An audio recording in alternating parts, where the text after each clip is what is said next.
We live in this world that feels incredibly connected, right? Information everywhere. Yeah, saturation is probably the word. Totally. But it's kind of shocking to think that billions, literally billions, are still, well, cut off.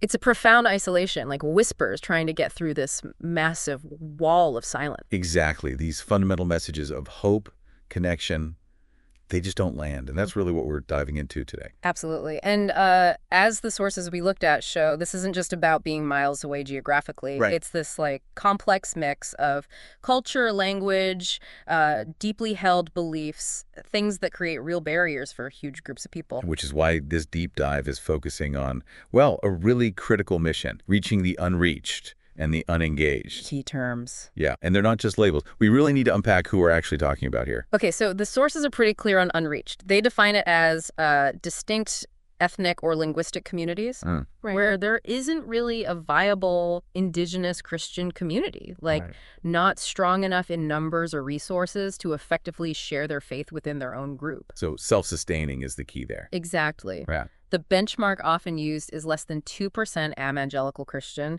and lacking that internal capacity. I mean, picture a village where the Bible literally hasn't been translated into their language yet. Wow. Okay, so that's unreached. What about unengaged? How's that different? So that's a bit different. It's not a total lack of any exposure. These are individuals or whole groups who might have had some contact with the gospel message. Maybe saw something online or met someone briefly. Yeah, exactly. But it hasn't really connected. It hasn't resonated. There's a disconnect. Could be cultural misunderstandings, maybe competing worldviews get in the way. So they're kind of in this middle space, not totally in the dark, but not really engaged. Right, an ambiguous space. And it's interesting, one source pointed out they're not necessarily hostile or rejecting it outright. The message just hasn't landed in a way that leads to, transformation yet. Okay, got it. So why is it so important to focus specifically on these groups? What's the big deal, essentially? Well, the sources frame it in a couple of ways. One is like a fundamental ethical obligation, Right. And the other is seeing it as really crucial for, global transformation. If you ignore these huge populations, you're basically allowing a massive disparity in access to a message of hope to just continue. And there's loss there too, right? Yeah. The sources mentioned something about the whole global community missing out. Yeah, exactly. Missing out on the potential, the contribution, the richness that comes when all segments are connected and thriving. So it's definitely not just a numbers game. No. The principle underneath it all that comes through again and again in the materials is the inherent value of every single person. Yeah. Everyone deserves that chance for hope, for change. Precisely. And if you look at the foundational texts mentioned, like the Great Commission in Matthew. Make disciples of all nations. Yeah. It's presented as this really clear, comprehensive mandate. It doesn't say some nations or the easy nations. Right. And for you listening, doing this deep dive with us because you want to get up to speed quickly. Yeah. Think of this as your shortcut. Yeah, we're boiling it down. We're pulling out the core knowledge from these sources so you can really grasp why engaging these often forgotten populations is so significant without, wading through tons of academic papers. Exactly. We're synthesizing the theology, the history, the practical strategies that are discussed to give you that clear picture of why this is such a global priority. Now, something else the sources touched on is how this whole mission, the understanding of it, has evolved. It hasn't always looked the same, has it? Oh, not at all. One document talked about shifts in focus. Early on, there was this strong sort of pioneering drive, people going into completely unknown places. Venturing out. Yeah. But then as things got more organized, more institutionalized, sometimes the focus maybe broadened out, and the sheer complexity of it all became clearer. That makes sense. The world changes, approaches have to adapt. The sources definitely push for innovative, data-driven strategies. Right. And reevaluating maybe some traditional methods. It's about how the message is shared, adapting the communication, not changing the core message itself. That's a really important distinction. It is. The message stays, but it needs to be presented in ways that actually make sense in all these different cultural settings. One source specifically used the term contextualizing theology, Which basically means putting the beliefs into practice in a way that fits the real-world context of a specific culture. making it tangible. And the readings gave examples of this, right? This kind of integration of the spiritual with the practical. Oh, absolutely. Loads of examples. Things like community-centered efforts that offer, say, spiritual guidance alongside essential social services. So like maybe a community center offering job training or healthcare, Mhm. but also a place for spiritual discussion. Exactly, or education, economic help, things like that. The idea being that meeting those really tangible needs can sometimes open the door for deeper spiritual engagement. It's that holistic approach, Yeah. addressing the whole person. Precisely. We read about one initiative, I think it was pairing agricultural training with some basic faith teachings in this rural community that felt pretty marginalized. Okay. So by helping them with their practical need for sustainable farming, it also built community and, well, created pathways for these bigger conversations. Now, this is where it gets really interesting, I think. The sources really hammered home the incredible diversity within these unreached and unengaged groups. Yeah. It's not one monolithic block. Not even close. Every situation is unique. One source used this lovely phrase, like encountering a rich tapestry of unique cultural expressions and lived experiences. That's good. And that plays out in the work, right? Whether Yeah. it's the painstaking work of translating scripture into a language that maybe didn't even have a written form before, Well, yeah. or adapting worship styles so they use local music or art forms. It's all about recognizing, okay, the core message is universal, but the delivery has to be culturally smart. So, okay, thinking practically then. What strategies do the sources actually suggest for people or groups wanting to bridge this gap today? Yeah. Because it can feel huge, right? Where do you even start? Yeah, it can feel overwhelming. One key thing mentioned is a deliberate reprioritization of mission focus. Eating. Basically, intentionally shifting attention, shifting resources towards these specific groups, towards greater inclusivity. Leaders are kind of urged to create environments that really value openness, community input, and genuine cross-cultural learning. And it's not just about sending people overseas, is it? Yeah. I remember one source making a really strong point about the unreached and unengaged being right here. Oh, absolutely. In urban centers, online communities, and even within our own neighborhoods, that was a powerful line. Yeah. So it calls for this mindset that's both global and local, paying attention to people around us who might feel disconnected and responding with, both spiritual care and practical help if needed. A relationship seems key. Hugely important. The sources stress building lasting relationships. That means really listening, collaborating with people, not just doing things for them, valuing their experiences. So commitment over projects, long-term stuff. Definitely. Whether it's through mentoring, community development work, or even using digital platforms, the focus has to be on sustainable connections, building trust, fostering real change. You mentioned digital, that came up too, right?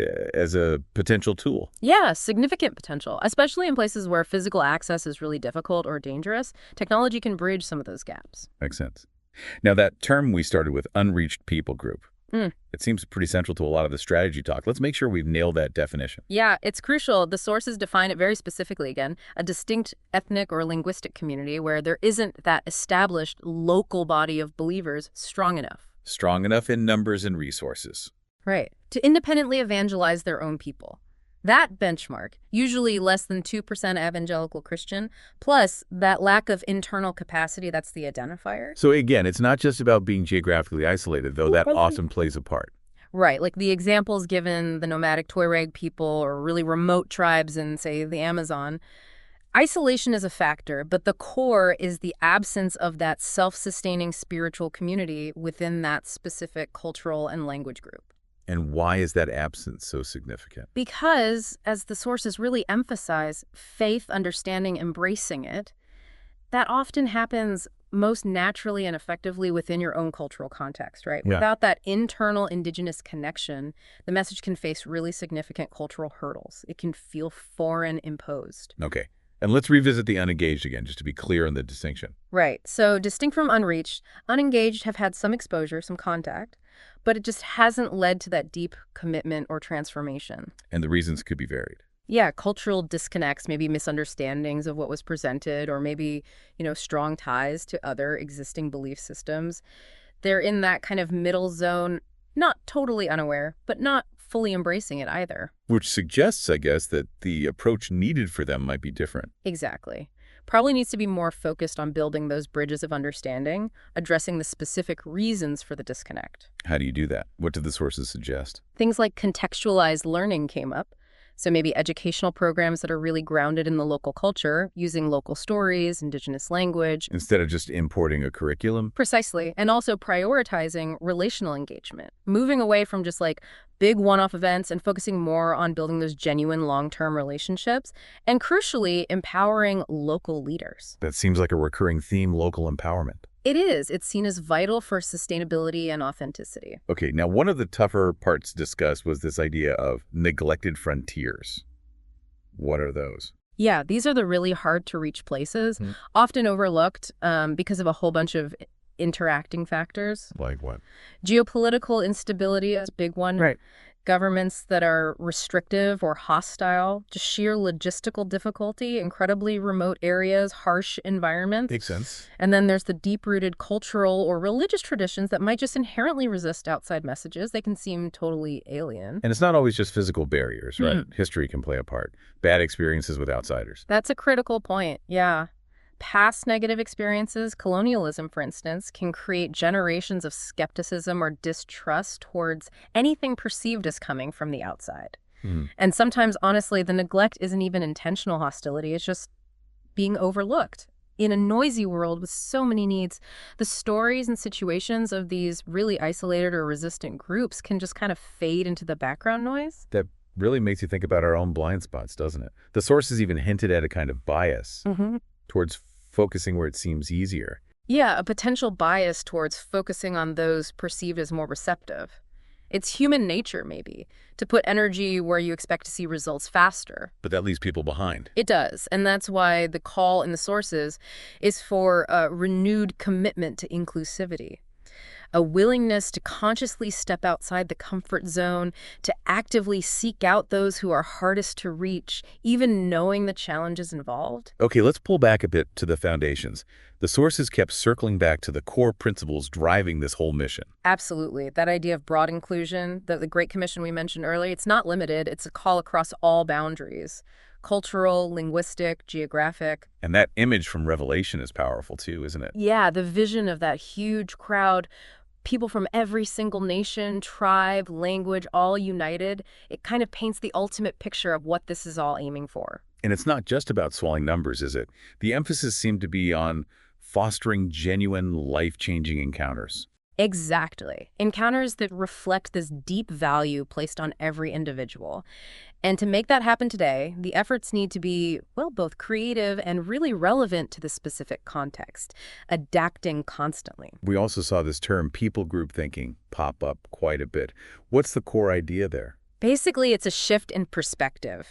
It means aligning mission work with how people actually identify themselves, primarily through their ethnicity and language, their distinct culture. So moving beyond just thinking about countries on a map. Exactly, because a single country can contain dozens, even hundreds of distinct people groups. Some might have a strong Christian presence, while others within the same national borders are completely unreached. And language and culture are the keys there. They're fundamental to how people see the world, how they process information, how they connect spiritually. So the message needs to speak within that framework. It allows for, as one source said, targeted engagement, not just broad, potentially ineffective generalizations. And this is where resources like the Joshua Project come in, right? The sources mentioned its role. Yeah, absolutely crucial. The Joshua Project does extensive research to identify these groups, track progress, provide data. So it helps organizations know where the needs are greatest. Precisely. It turns this huge, daunting global challenge into more specific, actionable information. You get demographics, status updates. It helps prioritize efforts and develop strategies that are actually informed by data, not just guesswork. Moving beyond anecdotes to actual understanding. Exactly. Which leads to more focused, more accountable engagement, making sure resources go where they're most needed. Now, thinking about the future, the sources highlighted some innovative approaches. Business as mission was one. BAM, as it's often called. Yeah. This recognizes that in many parts of the world, especially places resistant or closed to traditional missionaries, you can't just show up in that role. Right. But professionals, teachers, engineers, healthcare workers, business people, they can go. They can build legitimate businesses, provide valuable services, and through their work and ethical practices, build relationships and create natural opportunities to share their values and beliefs. So it's integrating work and witness, Exactly. And then there's the digital side we touched on, using technology strategically. which offers huge potential reach. Unprecedented reach.